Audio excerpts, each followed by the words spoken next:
Are the two best Sun Belt teams playing in the Sun Belt Championship? And if not, should the Sun Belt eliminate divisions? Next on Locked On Sun Belt.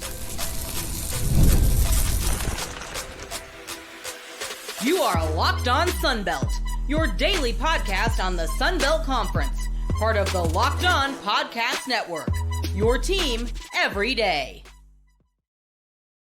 All right, Dave Schultz, Locked On Sun Belt, your teams every day. Today's episode brought to you by FanDuel. Right now, new customers can bet just $5, and if your bet wins, you'll get $300 in bonus bets to use across the app. Download the app today. And of course, Locked On Sun Belt, part of the Locked On Podcast Network, now the #1 sports podcast network. All right, we'll get to the rest of the ball games that we didn't do on Monday. And is the coaching carousel about to stop on the Sun Belt? So a couple of things that went on Monday. Let's talk about the Sun Belt eliminating divisions. We did this over the summer. I like it. I like the divisions. All right. I think we did it 2 times over the last 8 years where the 2 best teams were in the same division. One off the top of my head was South Alabama and Troy, and that may have included JMU not able to go to the Sun Belt Championship. We could do it off the top of the deal. And I can't remember what the other one was, but for the most part, over the last decade, the top teams have one each coming out of each division. All right. Let's see here. We're going back to 22. Was that James Madison's first time in there? So that was actually, turns out, South Alabama was the second best team in the conference that year. Troy was 7-1. South Alabama was 7-1. But their loss was to Troy. All right. And I guess Coastal Carolina still went. James Madison won that tiebreaker, but Coastal Carolina went because James Madison couldn't go, still serving their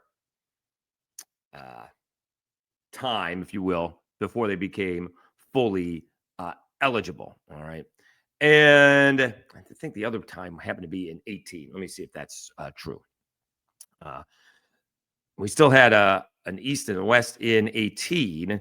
And so 18, the Cajuns were 5-3, App State 7-1, but Troy was 7-1. So they didn't go that year either. All right. And so now we're in the same spot this time around where clearly right now ODU is the second best team, although they do have, they do have a couple of losses in the Sun Belt.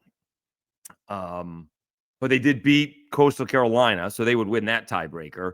Southern Miss and Troy, Old Dominion did a number on Troy, so they would win that tiebreaker. But right now, Old Dominion is the second best team in the conference. All right. And they are not going to play in the Sun Belt Championship. They certainly had their shot, right? We can't say they didn't. They stubbed their toe twice, looked really bad against Marshall, and then even worse in the second half against JMU. So they had their shot. Now they're rebounding to what is going to be a very nice season. And that could end up going to our third topic, the coaching carousel about to stop at the Sun Belt.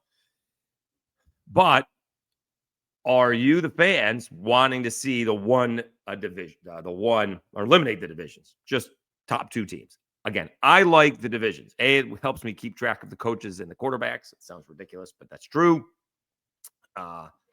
And I do think that it does give you the opportunity, if things don't go right, you can rebound the season. Troy, for example. All right.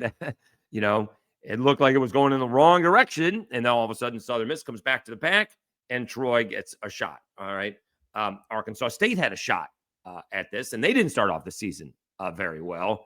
I mean, someone suggested that, the Cajuns, if the Cajuns beat Southern Miss and if the Cajuns beat Troy, they'd be in the mix. But that's a big if right there. Winnable ball games, but they were not going to beat either one of those teams. So it leaves ODU in this case where they're not going to make the Sun Belt Championship, where they would if they eliminate the divisions. Again, I like the divisions. I think GJ Kinney, he was the one who asked me in the offseason because I asked him and he's like, what do you think? I said, I like the divisions because it does keep rivalries, right? And that's something that we've talked about, that certainly out in the East, there's a bunch of rivalries. And maybe with La Tech coming in, right, there's going to be more rivalries in the West. The Cajuns and Southern Miss are definitely a rivalry. Cajuns and Arkansas State are definitely a rivalry. South Alabama and Troy are definitely a rivalry. And you're going to lose some of that if you're just going to play random teams throughout the year. So I like that. All right. And something that we need, I mean, if you saw, maybe it was that just because it was Thursday night, but there was nobody at that Arkansas State Cajuns ball game. I mean, that was empty. And now it's a holiday. The students won't be there for the Southern Miss Troy ball game, and everyone is scrambling to hopefully there's a crowd there this weekend, right? The big rivalries won't have a trouble filling their crowd, right? Ole Miss, Mississippi State's not going to have a problem. Auburn, Alabama, not going to have a problem. Ohio State, Michigan, not going to have a problem. Eventually, Army, Navy's not going to have a problem. All these teams, that have these big-time rivals won't have a problem.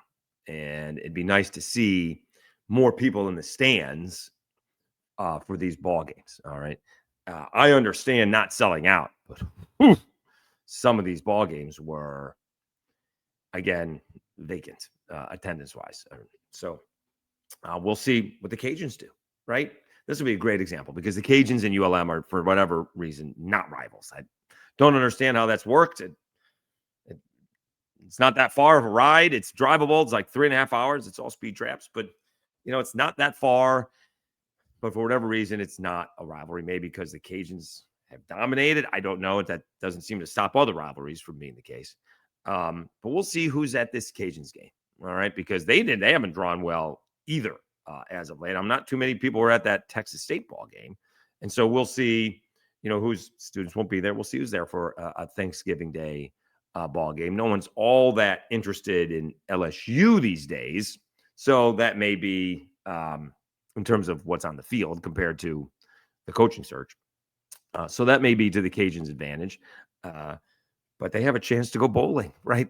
Again, Mike Desmo's done one of the great in-season coaching jobs, keeping this team together and fighting their way back to potentially get to a bowl game, right?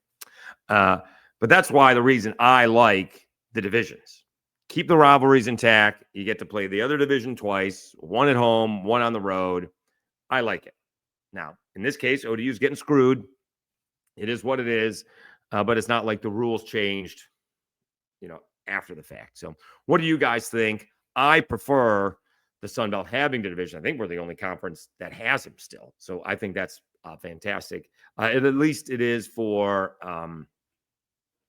football, right? I don't think there's divisions in baseball or basketball anymore, but it's fine for football. I would keep it the way that it is, but we discussed it. It hadn't been very often where, the second best team didn't get in. And now this year it happens to be the second best team is not getting in. That's okay. Those things will happen. All right, let's go over when we come back what happened in the games that we did not cover on Monday. App State showing a lot of heart, defeating the Herd will kick us off in that section. First, we'll tell you a little bit about FanDuel.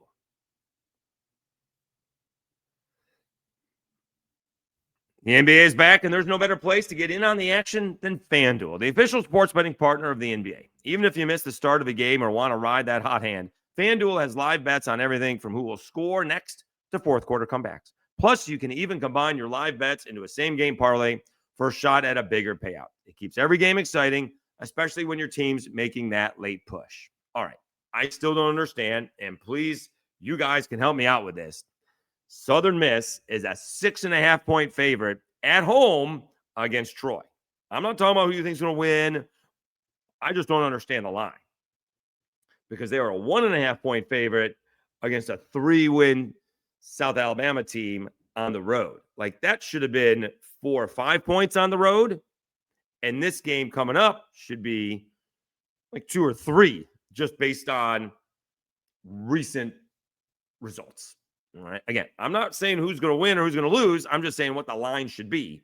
And we should know the line is just to get everybody to bet 50% on both sides. That's all the line is trying to do. And so far, Monday night, line came out on Sunday, still 6.5 Southern Miss. So the line has not moved as of yet. Right now, FanDuel is giving new customers $300 in bonus bets when your first $5 bet wins. So head to FanDuel.com to sign up and play your game with FanDuel, the official sports betting partner of the NBA.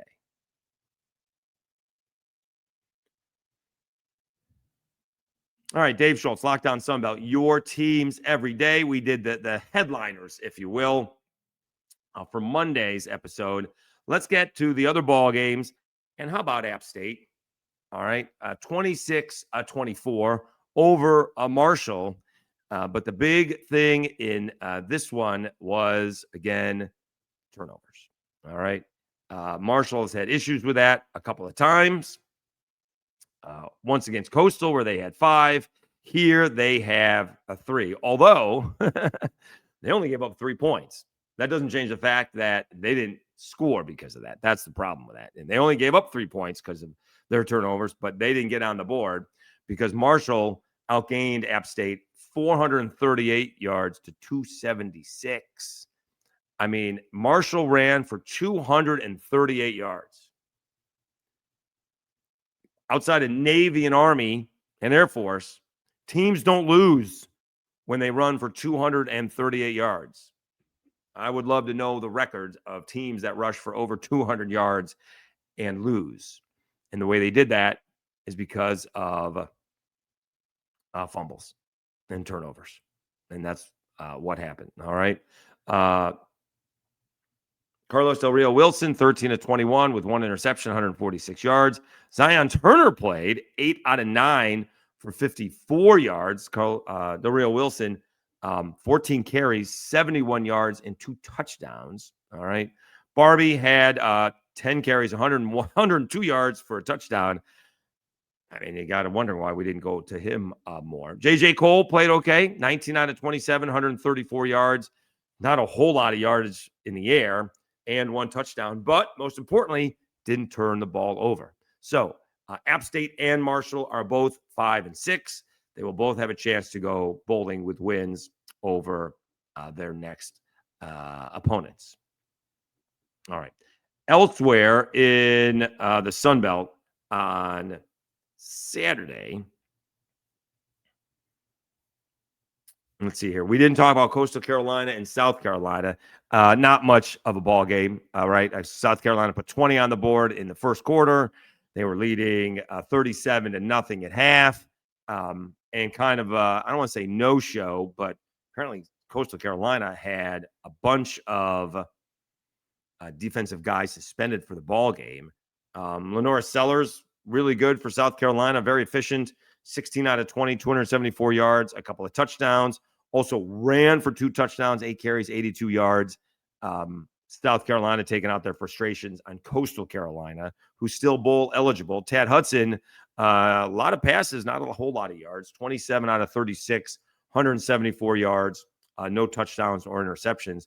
Coastal Carolina could not run it at all against South Carolina. South Carolina ran it 39 times for 264 yards, averaging almost 7 yards a carry. Coastal Carolina, 29 carries, 46 yards, 1.6 yard a carry. They did have a couple of minus 24 yards combined. Not great there for Coastal Carolina. And now they got JMU all of a sudden. So it was all of a sudden Coastal Carolina, who had been so hot, play at winners of 4 in a row. They lose because they could not stop Georgia Southern at all. And now they get blown out by South Carolina. And now they're going to be on national TV, ESPNU. They are hosting James Madison. All right. And the other ball game, all of a sudden, having won 2 in a row, is Texas State. I give it up to the Bobcats. 31-14 over Monroe. This was a 3-0 ball game at half. Again, very odd. Maybe it's just slow starts by Texas State, although they had a great start against Southern Miss, so that's not necessarily the case. But they did a great job blowing them out in the second half. And again, other people saying that Texas State had mailed it in. I hadn't thought so. They had lost a bunch of close ball games. They had started out 0-5 in the Sun Belt. They're now 2-5, and they have a shot at going bowling. All right. Brad Jackson, 25 of 32, 201 yards, 2 touchdowns and interception. Also ran it in twice, 15 carries, 88 yards. Lincoln Perry, 19 carries, 76 yards. Bo Sparks, big ball game, 10 catches, 68 yards, and a touchdown. Perry also caught a touchdown pass. Aiden Armenta, 19 out of 26, 166 yards. Zach Palmer-Smith led ULM in rushing with 80 yards on 15 carries. He did score one of the 2 touchdowns.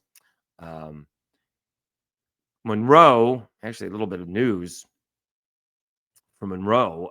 Word is, and this was on Twitter, and I think Sean Fox kind of put it out there as well. Sean Tui Jr., right, the kid from The Blind Side, is up for the ULM Monroe job. I think he's an administrator with Oral Roberts in their athletic department. So he may be up for that ULM job. That brings a little juice, something, a little bit. He's been working his way up through the college ranks for more than a minute now. So that's a little news there for ULM. We'll see if that comes to fruition here soon. But Texas State has a chance to go bowling. Again, pretty good job by G.J. Kinney. Same thing, right? You lose 5 in a row. 4 out of those 5 were by like a combined 14 points. That can get very frustrating. But all of a sudden, you're coming off a blowout win against Southern Miss. You end up with a blowout win against ULM, and now you're hosting South Alabama, who's all of a sudden playing pretty good. They seem to be a 10.5 point favorite. Not sure why that's the case there. Texas State is. They're playing at home. I presume Texas State should be favored, but that seems like a lot of points, as South Alabama seems to be playing very, very well. So we'll see how that goes. All right. Is the coaching carousel about to stop on the Sun Belt? We will talk about that next, right after I thank everybody.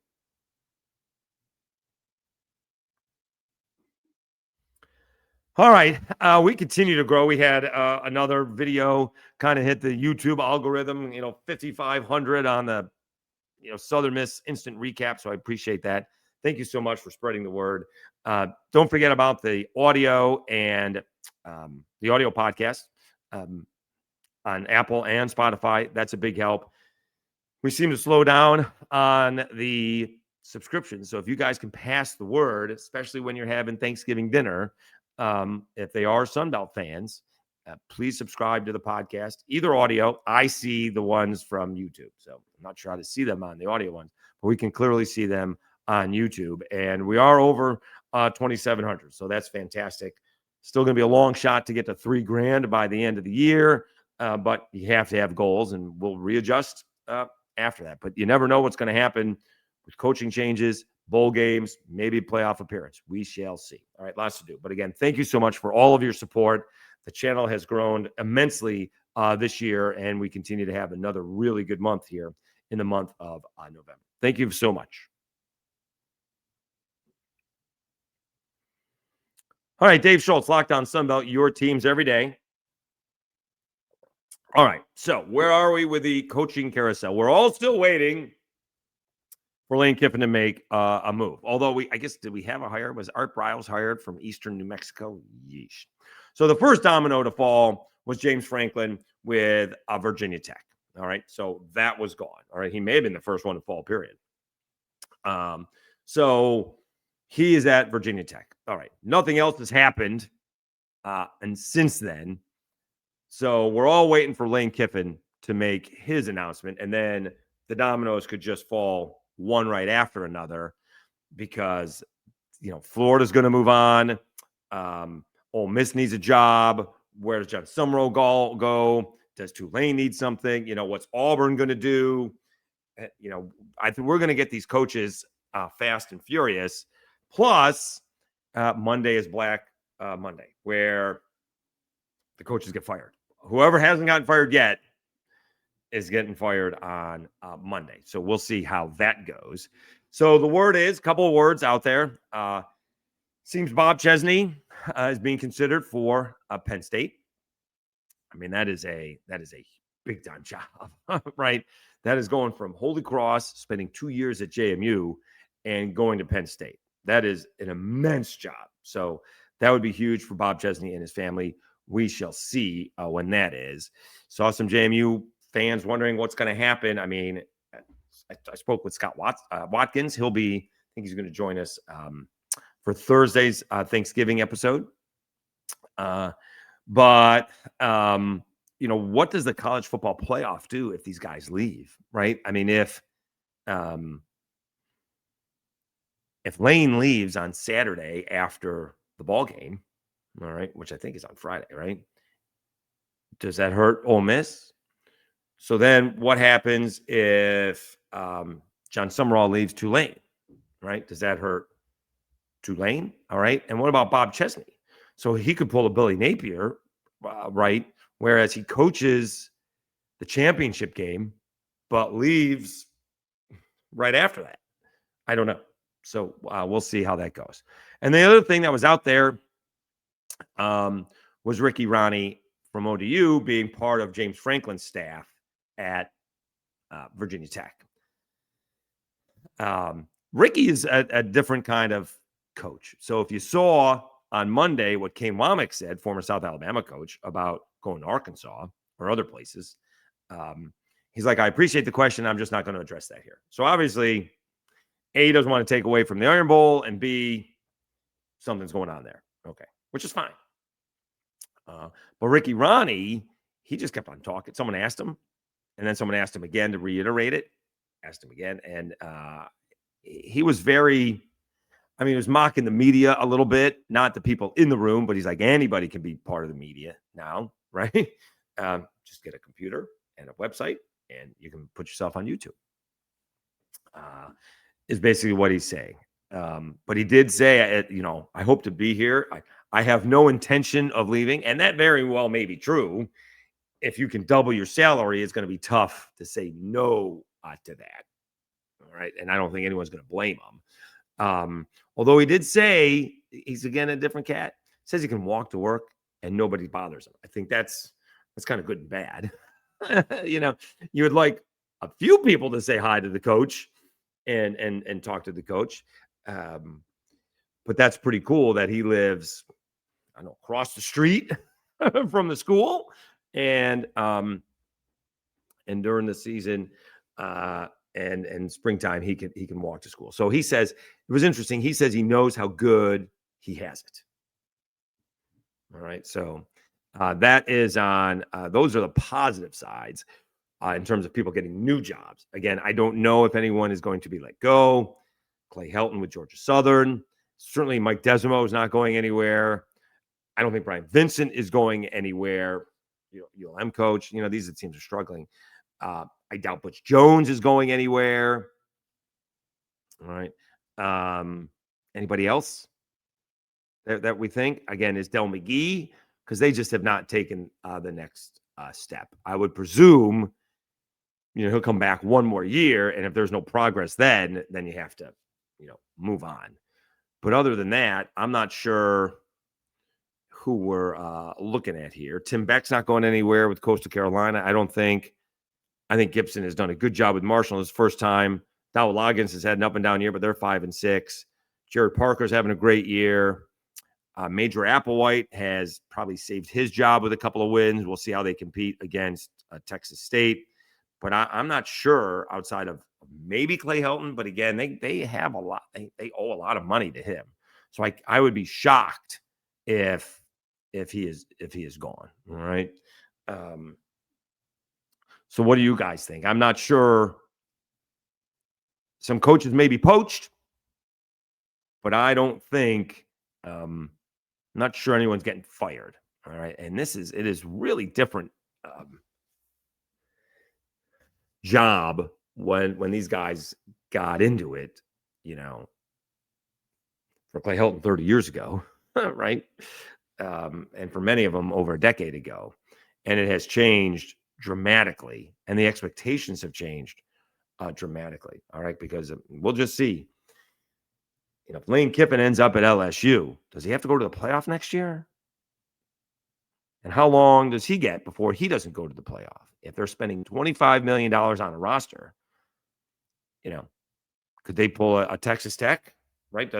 If Texas Tech can do it, it appears they are, LSU has to do it, right? There's no, we're going to build this over 3 or 4 years type of deal. Like Ken Womack did that very well at South Alabama, right? They ran into Jake Bentley got hurt, so they had some injuries. But he turned that around in 1 or 2 years, and then he had a 10-win season.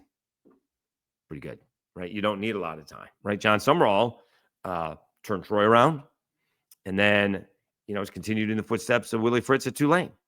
You don't need a lot. My Orange, not good this year, but Fran Brown made them a 10-win season, led the nation in passing with Kyle McCord. All right. Fell on his face this year, but quarterback got hurt. All right. So you can turn things around fast. You start missing the playoffs. I mean, Verge Osbury says LSU should be in the playoffs every year. Every year? That's tough. That's tough because now we are seeing the effects. Like for a few years, we hadn't seen the effects of NIL and the transfer portal. But if Vanderbilt is in the mix, if Indiana is the second best team in the country, those things are foreign to everybody. And so some teams are going to miss out, right? Some teams are going to miss out when that is the case. So it is tough to do it every year, but we'll see what happens with the coaching carousel. Again, the big domino, and we're going to wait. We'll see. Feels like to me, we may find out before Friday about Lane Kiffin. I would tell you, this is my thought process. A, it could already be done. All right. And everybody who needs to know about it knows about it. All right. That's A. B, the longer a formal announcement is not made, the better chance he has of staying at Ole Miss. So we'll see. All right. Thank you so much for tuning in. We'll continue to preview Troy and Southern Miss. That's the big ball game this weekend. There's other big ball games. A lot of teams. 5 teams right now are bowl eligible, and I think only 4 more can become bowl eligible because they're playing each other. It was better off last week. So who can get bowl eligibility? The Cajuns can get bowl eligible. Texas State can become bowl eligible. Now Georgia Southern and Marshall can become bowl eligible, but only one of them because they play each other. So that's 3. And then Arkansas State and App State can become bowl eligible. So that is 4. So that'll be 9 teams that are bowl eligible in the Sun Belt. That's pretty good. 1, 2, 3, 4, 5. Plus the Cajuns. All right. But those are the 5 that are already in. Are Coastal, James Madison, Southern Miss, and Troy, and Old Dominion. All right. And then, you can get another 1, 2, 3, 4 in there. That's pretty good. All right. That is pretty good. All right. Thank you so much for tuning in. Really do appreciate it. We will be back. Have a great Tuesday, everybody. We'll be back again on Wednesday with another edition of Locked On Sunbelt. Have a great Tuesday. We'll talk to you again tomorrow.